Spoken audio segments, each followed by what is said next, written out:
우리가 진리를 아는 지식을 받은 후 짐짓 죄를 범한즉 다시 속죄하는 제사가 없고 심판을 기다리는 것과 대적하는 자를 태울 맹렬한 불만 있으리라.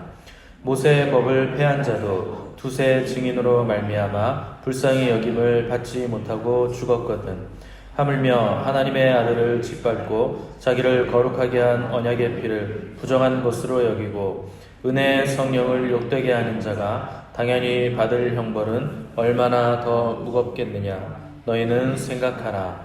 원수 갚는 것이 내게 내가 갚으리라 하시고 또 다시 주께서 그의 백성을 심판하리라 말씀하신 것을 우리가 아노니 살아계신 하나님의 손에 빠져 들어가는 것이 무서울진저 전날에 너희가 빛을 받은 후에 고난의 큰 싸움을 견뎌낸 것을 생각하라.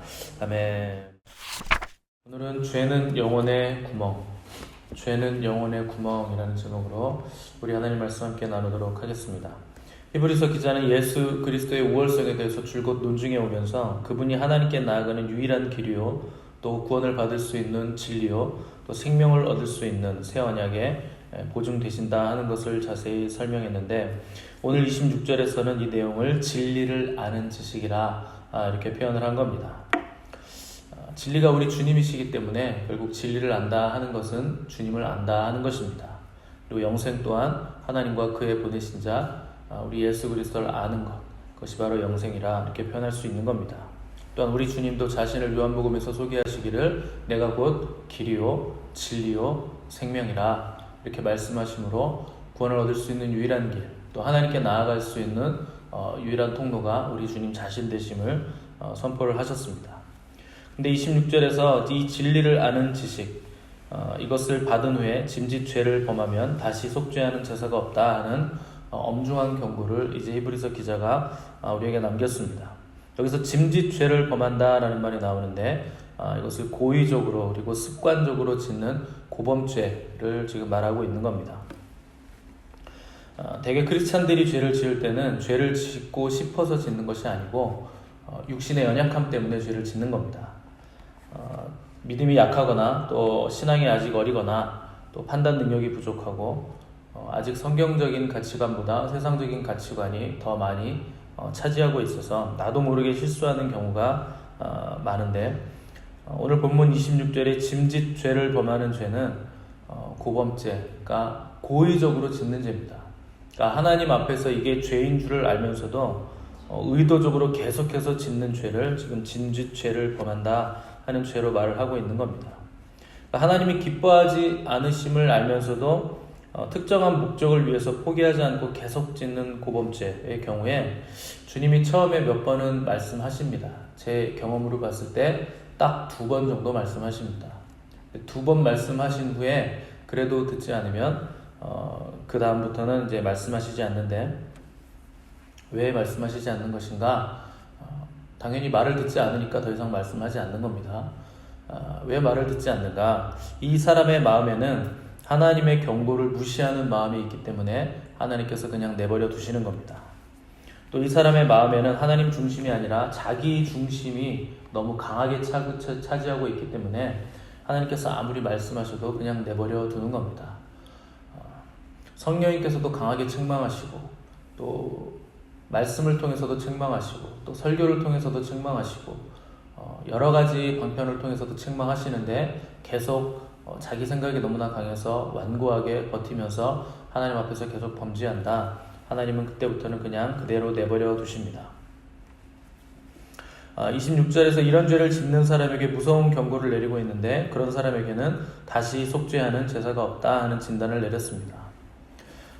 지금까지 히브리서 기자가 설명해온 내용은 예수 그리스도의 피로 인한 완전하고 영원한 속죄, 이것에 관한 것이었는데 그렇게 의도적으로 고의적으로 죄를 짓는 사람에게는 다시 이제 그런 속죄는 없다 하는 결론을 내림으로써 얼마나 이 고범죄가 엄중하고 무서운 죄인가 하는 것을 지금 경고를 하고 있는 겁니다. 27절을 보시면 이런 사람들에게는 오직 무서운 마음으로 심판을 기다리는 것과 맹렬한 불이 기다리고 있다. 이렇게 기록을 했습니다. 먼저 무서운 마음으로 심판을 기다린다 하는 것은 죄를 짓는 그들의 마음이 먼저 지옥이 된다 하는 뜻입니다. 이 느낌은 여러분들이 잘 아시죠? 죄를 지어보시면 잘 아시는데 죄를 안 지은 얼굴들로 앉아 계시지만 아마 잘 아실 겁니다. 죄를 지어보면 가장 먼저 지옥이 되는 것이 마음입니다. 마음이 먼저 무서운 마음으로 심판을 기다리게 되기 때문에 마음에 눌림이 있고 누구를 만나도 두렵고 떨리는 마음이 있고 관계가 다 끊어지게 되는 겁니다. 그래서 시편 19편 13절 보시면 다윗은 또 주의 종에게 고의로 죄를 짓지 말게 하사 그 죄가 나를 주장하지 못하게 하소서. 그리하면 내가 정직하여 큰 죄가에서 벗어나겠나이다. 이렇게 시편에서 고백을 한 것이 여러분 기억이 나실 겁니다. 그러니까 다윗의 표현에 의하면 고의로 죄를 지으면 그때부터 죄가 나를 주장하게 된다 하는 겁니다. 그러니까 죄는, 이 고범죄는요, 죄인 줄 알면서도 그 죄에 끌리는 삶을 끊지 않고 계속 살고 있기 때문에 짓는 죄입니다. 그러니까 예를 들면 바람을 피우는 게 죄인 줄 알면서도 계속적으로 바람을 피우시는 분들이 있는데 그런 삶의 라이프 스타일, 그 패턴대로 삶을 살고 있기 때문에 계속 그 죄를 짓는 겁니다. 또 여자들도 좋은 남자보다 어떤 남자한테 끌릴까요? 나쁜 남자한테 끌리죠. 잘 아시네요. 어떻게 아시는 거죠? 왜 나쁜 남자에게 끌리는가? 내 혼과 육체가 야합해서 이끌리는 대로 그냥 끌려가기 때문에 그렇게 그냥 나쁜 남자에게로 끌리는 겁니다. 그러니까 어떤 남자가 부인이 아닌 다른 여자와 실수로 바람을 피웠다고 하면서 입으로는 실수라고 하는데 그 여자와 계속해서 만남을 가지고 있다. 그건 다분히 고의적인 그 의도성을 가지고 만나는 겁니다. 잠깐 실수로 넘어진 것이 아니고 고의적이고 계획적으로 그 사람을 계속 만나고 있는 겁니다. 그건 죄를 짓기 위해서 만나는 겁니다. 이런 것들이 다 고범죄입니다. 그러니까 초대교회 성도들은 죄를 영혼의 구멍이라 이렇게 표현을 했습니다. 그래서 그들은 죄와 싸우되 피 흘리기까지 이를 악물고 싸운 것입니다. 죄를 왜 영혼의 구멍이라고 한 것인가? 이 습관적이고 반복적으로 고범죄를 짓는 사람은 영혼의 구멍이 나게 되고 이 구멍난 영혼에 악한 영들이 쏟아져 들어오게 되어 있기 때문에 죄를 영혼의 구멍이라 이렇게 표현을 한 겁니다. 이 죄를 회개하지 않으면 영들이 계속 들어와 있고 또 그 영들이 회개하지 않으면 계속 자리를 잡게 되고 자리를 잡게 되면 그때부터는 마음이 강팍해지고 또 육체적으로도 이제 질병들이 생겨나기 시작합니다. 그것이 악한 영들이 하는 일이기 때문에 그런 겁니다. 또 질병뿐만 아니라 그의 마음속에는 무서운 형벌과 심판에 대한 의식이 생겨나게 되어 있습니다. 결국 이 무서운 심판의 두려움에서 벗어나기 위해서 또 다른 죄로 달려가게 되는데 뭐 물질이나 권력이나 성이나 명예 같은 것을 추구하면서 이 내세에 다가오는 무서운 심판과 형벌 의식으로부터 현실 도피적으로 어떤 다른 것을 추구하면서 도망가려고 하는 경향성을 사람들이 보이게 되는 겁니다. 요새 뭐 이단 때문에 JMS 이단 때문에 굉장히 시끄러운 모양인데 뭐 그렇게 시끄러울 일도 아닌 것이 이단 교주들은요 항상 그런 짓들을 합니다. 과거부터 계속 그래왔고 그냥 특정 이슈가 지금 뭐 갑자기 드러나가지고 시끄러운 거지 이 교주들은요 항상 물질, 권력, 성, 이 성적인 문제 세 가지의 문제를 항상 가지고 있습니다. 그래서 목회자들도 가장 조심해야 될 게 요거 세 개입니다. 돈과 권력과 성적인 문제. 이 세 가지가 왜 항상 문제가 될까요? 이게 세상 임금 마귀가 주는 유혹이기 때문에 그런 겁니다. 모든 사람들에게 이게 열려있는 겁니다. 또 내세에 받을 심판과 형벌을 피하기 위해서 이생에서 쾌락과 만족을 누리려고 한다면 항상 이생의 만족의 핵심은 뭐냐? 돈과 권력과 성적인 문제. 이게 항상 핵심입니다. 그러니까 이단 교주들이 왜 이런 것과 항상 얽혀 있는가? 이미 그들의 마음으로는 하나님께로부터 받을 무서운 형벌의 심판이 기다리고 있다 하는 것을 아는 겁니다. 그러니까 하나님이 우리에게 하나님을 아는 의식들, 또 계시들을 일반 계시를 주셨기 때문에 우리가 하나님에 대한 신의식이 분명히 모든 사람에게 있기 마련입니다. 그래서 어거스틴 같은 경우에는 교회에 앉아있는 사람이나 창녀촌을 여기저기 돌아다니는 사람이나 둘 다 똑같이 하나님을 찾고 갈망하는 마음으로부터 그 일을 하는 거다, 이런 표현을 했는데, 그 마음의 허무함, 하나님이 들어가셔야 되는 그 자리에 구멍을 채울 수 없어서 여기저기 들쑤시고 다니는 것도 하나님을 찾고 있는 것이다, 근본적으로는. 이렇게 어거스틴이 얘기를 한 겁니다. 그러니까 목사라도 하나님을 선택하지 않으면 언제라도 어디로 달려가는가? 이 세상 신이 주는 쾌락으로 달려갈 수밖에 없는 겁니다. 그래서 하나님 앞에 앉아있지 않고 항상 하나님과 교제하지 않으면 결국 그는 하나님을 선택하지 않은 것이기 때문에, 중간지대가 없기 때문에 영적인 문제에서는 당연히 어디를 선택하는가? 세상 것을 선택할 수밖에 없다 하는 것입니다. 중간은 없습니다. 하나님 아니면 세상, 둘 중 하나입니다. 그래서 어떤 목사님들은 목회가 안 되고 개척은 계속 하는데 성도도 없고 월세는 계속 내야 되고 허덕허덕 하다가 너무 힘드니까 설교 준비하는 노트북으로 음란 동영상을 그 노트북 그대로 가지고 보기도 하고 자기 스트레스를 푸는 겁니다. 너무 힘들어서. 또 어떤 분들은 성도들 몰래 숨어서 술 마시고, 또 어떤 분들은 담배 피우고, 또 집에 가서는 교회에서는 거룩하지만 집에 가서는 사모님을 때리는 목사님들도 있습니다. 그러니까 사모님은 교회에서는 말도 못하고 우울증이 오기도 하고, 뭐 이런 일들이 왜 일어나는가? 그 자신의 문제들을 하나님께 들고 나가지 않고 하나님을 선택하지 않았기 때문에 당연히 세상적인 방법으로 그 스트레스를 풀고 자기의 허탈함을 채워야 되기 때문에 그런 일들을 한다 하는 것입니다. 결국 하나님을 선택하지 않으면 사람은 반드시 무언가를 선택해야 되는데 세상을 선택할 수밖에 없는 겁니다. 빛을 선택하지 않으면 어둠으로 갈 수밖에 없는 것이고, 축복을 선택하지 않으면 저주로 나갈 수밖에 없는 것입니다. 영생이 아니면 어디로 갈까요? 결국 멸망으로 치달아갈 수밖에 없다 하는 것입니다. 29절 보시면, 고의로 짓는 죄는 하나님의 아들을 짓밟고 자기를 거룩하게 한 언약의 피를 부정한 것으로 여기고 은혜의 성령을 욕되게 하는 자라, 이렇게 표현을 했습니다.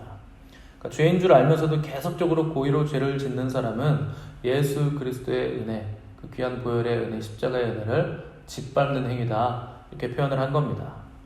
결국 예수님이 나의 왕이요 구주 되심도 인정하지 않고 자기가 왕이 되어서 세상 신의 하수인의 노릇을 하는 것, 그리고 주님이 왕 되심을 짓밟는 것, 그것이 바로 고범죄의 악한 일이다 하는 겁니다.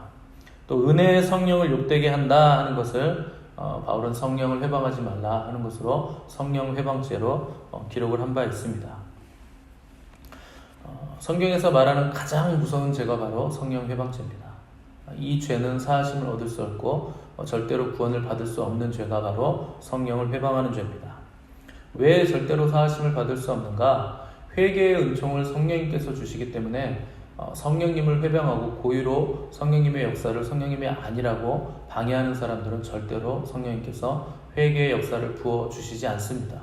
그럼 예수 그리스도를 영접할 수도 없고 결국 하나님을 아바 아버지라 부를 수도 없게 되므로 성령을 회방하는 죄가 성경에 기록된 죄 중에서는 가장 무서운 죄이고 절대로 돌이킬 수 없는 죄라 하는 것입니다. 간혹 성령님의 역사를 성령님이 아니라고 하시는 목사님들이나 신학자분들이 계시는데 그게 얼마나 무서운 죄인지 모르니까 그렇게 함부로 말을 하는 겁니다. 29절 마지막에 보시면 그들이 당연히 받을 형벌이 얼마나 더 무겁겠는가 생각하라 하는 것은 성령을 거스르고 회방하면 절대 죄를 사하심 받을 수 없다. 그것이 얼마나 무거운 형벌인가 반드시 생각하라 하는 겁니다. 예전에 우리나라가 가난할 때, 못 살 때, 힘들고 어려울 때는 아주 작고 미세한 하나님의 역사만 있어도 두렵고 떨리고 또 감사하고 흥분되고 했었습니다. 근데 요즘은 하나님의 자리에 자기들이 앉아가지고 이렇다 저렇다 하는 사람들이 너무나 많습니다. 먹고 살만하고 등 따시고 배불러지니까 자기들이 마치 다 아는 것처럼 성경을 재단하기도 하고 또 하나님의 역사를 인간의 역사다, 뭐 악한 영들의 역사다, 뭐 이런 식으로 재단을 하고 있는 겁니다. 태도가 완전히 바뀐 겁니다, 우리나라가. 지금도 가난한 나라에서 복음을 전하면 성령님께서 얼마나 강하게 역사하시는지 죽은 자들이 다 살아납니다. 지금도 제가 통계를 봤는데 까먹었는데 꽤 많은 사람들이 살아납니다. 한 달에 29명인가 통계적으로 죽었다 살아나는 사람들이 그래요. 복음이 전해지는 곳마다. 근데 잘 사는 나라에서 복음을 전하면 아무 일도 일어나지 않습니다. 그러니까 우리가 고난과 혼란 가운데 있을 때가 신앙적으로 얼마나 귀중한 시간인가 하는 것을 여러분 아셔야 됩니다. 사업이 잘 되고 매사에 평안하기만 하면 신앙도 좋아져야 되는데, 감사가 넘쳐야 되는데 오히려 불평과 불만이 더 많아지고 또 신앙이 게을러지고 나태해진다 하는 겁니다. 그래서 지금 우리 입술에서 감사보다 원망과 불평이 더 많이 터져 나온다면 신앙의 위기가 온 겁니다. 상황이 좋아서 좋은 게 아니라 나의 믿음이 좋아서 좋아야 됩니다. 상황하고는 아무런 관계가 없는 겁니다. 사업이 망해가고 돈줄이 막히고 여기저기서 빚독촉이 오면 그 사람은 하나님 앞에 새벽부터 저녁까지 앉아서 기도하고 금식하고 하나님의 도우심을 구하게 돼 있습니다. 오히려 그 상황이 그 사람에게는 복이 되는 겁니다. 여러분 혹시 아무 일 없이 평안하십니까? 여러분 정신을 똑바로 차리시고 근신해서 깨어 기도하셔야 됩니다. 혹시 지금 극심한 환난과 고난 가운데 계십니까? 여러분 그것이 복인 줄 알고 더욱 힘써 하나님께 힘써 부르짖으시기 바랍니다. 그 시간이 지나고 나면 32절에서 표현한 바와 같이 고난의 큰 싸움을 견뎌낸 시간들을 우리가 돌아보면서 하나님께 감사하게 될 시간이 다가오고 있기 때문에 그렇습니다.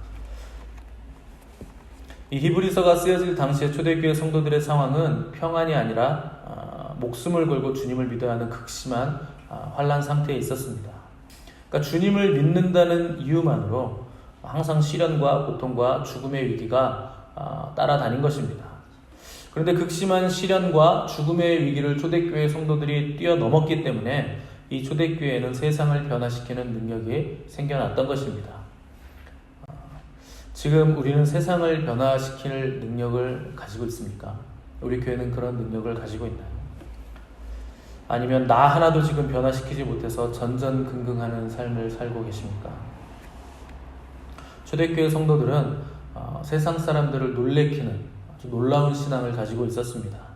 그것을 우리가 초대교회 성경 공부하면서 배웠는데 그들에게는 매력이 있었다. 우리가 이렇게 배운 겁니다. 그것이 어떤 매력인가? 죽음을 뛰어넘는, 그리고 어떤 것도 포기할 수 있는 그런 매력적인 모습들을, 그런 신앙의 모습들을 가지고 있었다 하는 겁니다. 오늘날 세상이 우리 교회의 신앙을 보고 깜짝 놀랄 일이 있을까요? 여러분 세상을 놀래키는 신앙을 가지려면 먼저 뭐가 있어야 되는가? 내 자신이 나를 보면서 놀래야 됩니다. 내가 어떻게 이렇게까지 할 수 있게 됐을까? 내가 어떻게 하나님을 믿으면서 이렇게까지 하나님을 믿게 됐을까? 스스로가 자기 신앙에 놀랄 정도가 돼야 됩니다. 그래야 세상도 우리를 보고 놀라는 겁니다. 내 신앙을 내가 객관적으로 봐도 한심한데 어떻게 세상이 우리를 보고 놀라겠습니까? 우리 신앙을 보고 마귀가 한 길로 왔다가 10길로 도망을 가야 됩니다. 우리 신앙의 모습 때문에 주변 사람들이 감동을 받고 우리 교회에 대해서 매력적으로 생각을 해야 됩니다. 그런데 오늘날 교회의 모습은 초대교회의 모습과는 너무나도 다르고 완전히 반대 방향으로 가고 있다 하는 겁니다. 우리 교회 주보에 보시면 제가 늘 말씀드리죠. 초대교회의 영성으로 부흥하는 교회. 여러분 수많은 교회들이 초대교회로 돌아가자 입버릇처럼 얘기를 합니다. 근데 초대교회의 모습과 지금 우리나라의 교회 모습과는요 너무나 다른 모습입니다. 사도행전만 여러분 차근차근 보셔도 얼마나 다른가 하는 것을 잘 아실 수가 있을 겁니다. 우리는 깊이 반성하고 또 깊이 회개를 해야 됩니다. 삶이 너무나 편해진 것이 우리의 믿음에, 우리의 신앙에, 우리의 영성에 오히려 독이 되지 않았는가?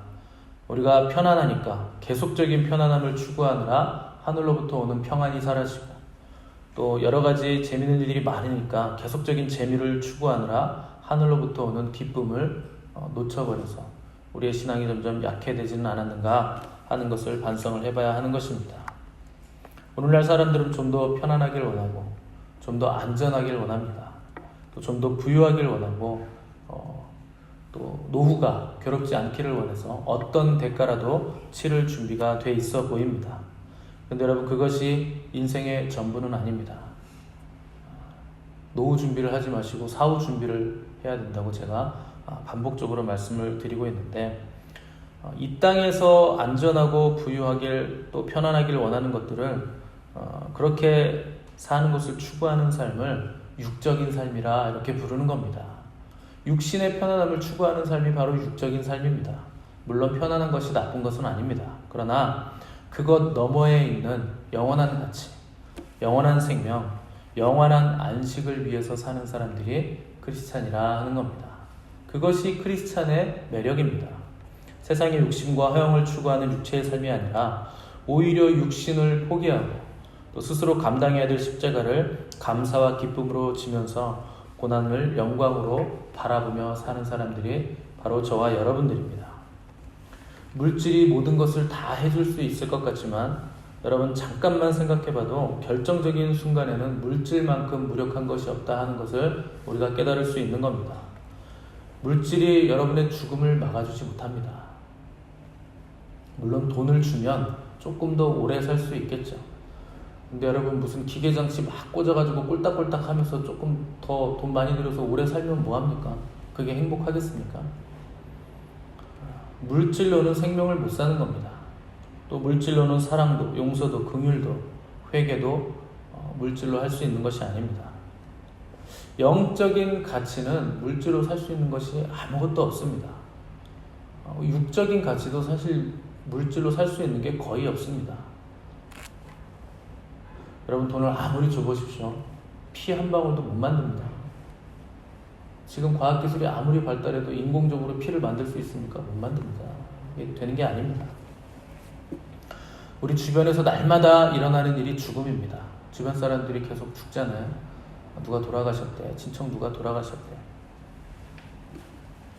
우리 주변에서 날마다 일어나는 일이 죽음인데 죽음 앞에서 물질이 아무 소용이 없더라 하는 것은 우리가 잠깐만 생각해봐도 알 수가 있는 겁니다. 그리고 죽음은요, 순서대로 우리에게 다가오는 게 아닙니다. 지금이라도 내일이라도 당장 우리에게 다가올 수 있는 것이 바로 죽음이고, 우리가 돈이 아무리 많아도 우리에게 성큼 다가온 죽음은 절대 돈으로는 막지 못한다 하는 것을 여러분 기억을 하셔야 됩니다. 한번 죽는 것은 사람에게 정하신 것이요, 그 후에는 심판이 우리를 기다리고 있다 하는 겁니다. 그것을 오늘 31절에서는 살아계신 하나님의 손에 빠져 들어간다 이렇게 표현을 한 겁니다. 그러므로 오늘부터 우리가 준비해야 될 것은 이 세상에서의 삶을 준비하는 것이 아니라 그 너머의 영원한 삶, 그것을 우리가 준비를 해야 하는 것입니다. 만약 하나님께서 각 사람이 행하신 대로 갚으신다면 과연 누가 하나님의 심판 앞에서 견딜 수가 있겠습니까? 그래서 우리가 시급하게 해야 될 일은 예수 그리스도, 우리 주님을 먼저 영접하는 겁니다. 그래야 우리가 심판을 넘어가는 겁니다. 그분의 이름과 보혈로 죄사함을 받는 것, 하나님의 엄중한 심판을 뛰어넘는 하나님의 참된 백성들이 되는 것이 우리에게 가장 시급한 문제입니다. 그리고 이 복음을 우리의 가족들과 이웃들과 친지들에게 전하는 것이 가장 시급한 문제라는 것입니다. 주님이 다시 오시는 날이 우리에게 무섭고 떨리는 두려움의 날이 아니라 기쁨과 환희와 영광과 축제의 날이 되시기를 바랍니다. 모든 눈물이 씻기는 날이 되시기를 바라고, 주님께 잘하였다 충성된 종아 칭찬받는 날이 되시기를 바랍니다.